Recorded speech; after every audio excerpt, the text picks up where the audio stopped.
రైతు సమస్యల మీద మాట్లాడుతున్నాం, అన్ని రకాలుగా వస్తుంది అని చెప్పి ముఖ్యమంత్రి గారు చెప్పినారు. వస్తాయని కూడా మాకు తెలుసు. కానీ ఈ సబ్జెక్ట్ ఏదైతే ఉన్నదో ఇరుపక్కల కూడా సంబంధించిందే. గతంలో మా ప్రభుత్వంలో ఉన్నప్పుడు ఆత్మహత్యలు జరిగినటువంటి పరిస్థితిని కూడా ఎందుకు ఏంటిది అని విశదీకరించే దాంట్లో మీ భాగం ఉన్నది.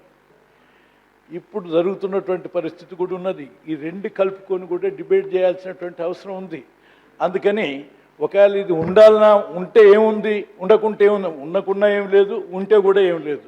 కానీ ఉండకూడదని చెప్పేదానికి మీదేంటిది అనేటువంటి విషయాన్ని ఒకసారి గమనించండి.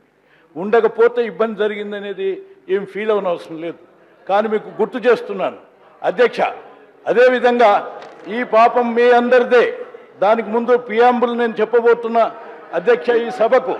గారు అధ్యక్ష ఈ సభకు చెప్పబోతున్నా, మీరు ముఖ్యంగా గమనించాలి. ఇప్పుడు ఈ విషయం అందుకనే నేను చెప్పబోతున్నాను. ఈ విషయాన్ని మొదలుపెట్టే ముందరనే మీరు మాట్లాడుతున్న తీరు, వెంటనే ప్రతి మంత్రి లేస్తున్నటువంటి తీరు, ఇది సబబైనటువంటిది కాదు. ఆ విధంగా అధ్యక్ష ఈ పాపం మీదే అంటే ఈ పాపం మీదే అని చర్చించి ఈ సభలో నుంచి పోవాలని ప్రయత్నమా ఇది? అంటే ఇది ఏం ఉపయోగం? అంటే ఒకవేళ అందుకనే డిస్కస్ సమస్య ఏదైనా సమస్యని డిబేట్ చేస్తున్నప్పుడు వాళ్ళు ఫీలింగ్ అయింది. అంతకంటే ముందరగా నేను ముఖ్యమంత్రి గారికి ఒక గమనింపజేస్తున్నాను.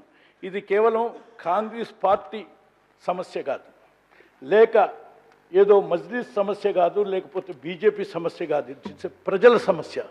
అంటే ప్రజల యొక్క ఆవేదనని ప్రజల యొక్క బాధల్ని, ఆ సమస్యల్ని ఎట్లా పరిష్కరించాలి అని ప్రభుత్వం యోచించటానికి, ఆ ప్రజల బాధలే వాళ్ళ బాధల్ని చెప్తున్నాం. కానీ మేము ఇక్కడ మా బాధ కాదు, కాంగ్రెస్ బాధ కాదు, బాధ కాదు, ముస్లిం ఎంఐఎం బాధ కాదు, లేకుంటే బీజేపీ బాధ కాదు అధ్యక్ష, టీడీపీ బాధ కూడా కాదు. కానీ ఇది ప్రజల యొక్క బాధని, అంటే ప్రజాస్వామ్యంలో ప్రజల బాధల్ని, ప్రజల విషయాల్ని వినిపించటానికి ప్రతిపక్షం ఉన్నది. ఈ ప్రజల సమస్యల్ని తీర్చటానికి ఎన్నికైన విశ్వసించిన ప్రభుత్వం ఉన్నది. ఈ ప్రభుత్వం మధ్య ప్రతిపక్షం మధ్య ఆ సమస్యలను మీ ముందర పెడుతుంటే మీరు ఎట్లా తీరుస్తున్నారో అది ప్రజలకు తెలుస్తుంటే, ఎట్లా తీర్చలేదో మేము చెప్తుంటే ప్రజలు గమనించి తర్వాత తీర్పిస్తారు. ఆ విషయంలో పాపాలు మీయని మీరు కారకులని అంటే ఇప్పుడు తెలంగాణ రాష్ట్రం వచ్చినప్పుడు టీఆర్ఎస్ ప్రభుత్వం రావటమే కారణం అని చెప్పి వీళ్ళు మాట్లాడితే సబబు ఉంటుందా? అది ఒప్పుకుంటారా మీరు? అదేవిధంగా కాంగ్రెస్ పార్టీ కారణం అంటే ఒప్పుకుంటుందా? కానీ డిబేట్ హెల్తీ డిబేట్ కావాలి.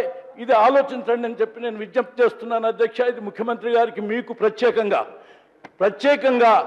హెల్తీ డిబేట్ జరిగి విషయాలు అర్థం చేసుకొని ఈ పరిస్థితుల్ని, సమస్యను పరిష్కారం ఇప్పుడు చేయటం కానీ, లేక కాలక్రమంలో దీర్ఘకాలంగా చేయటం కానీ, ఇక రాకుండా చూడటం కానీ మీ బాధ్యత, మా బాధ్యతని అర్థం చేసుకోవటానికి, ప్రజలు గమనింపజేయటానికి కావాలి. కానీ కేవలం ఒకరిపైన ఒకరు నువ్వెంత అనుకోవటానికి సభ కాదు.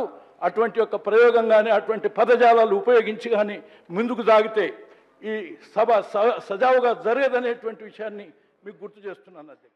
ఏదైనా మీరు ఒకటి అడిగే ముందు గత 10 సంవత్సరాల్లో మీరు ఏం చేసినారో, ఏం అవలంబించినారో ఒకసారి వెనక్కి చూసుకొని మాట్లాడితే మంచిది. మీరు ఏం చేసిండండి? మీకు మాట్లాడే హక్కు ఉందా అసలు? ఇవాళ మీలాగా మేము పట్టింపులకు పోలే. ఇవాళ ప్రభుత్వమే, ముఖ్యమంత్రి గారే స్వయంగా ముందుకొచ్చి క్వశ్చన్ అవర్ను కూడా సస్పెండ్ చేసి డే 1 మొట్టమొదలే రైతు సమస్యల మీద మాట్లాడడానికి ముందుకొచ్చిన ప్రభుత్వం ఇది.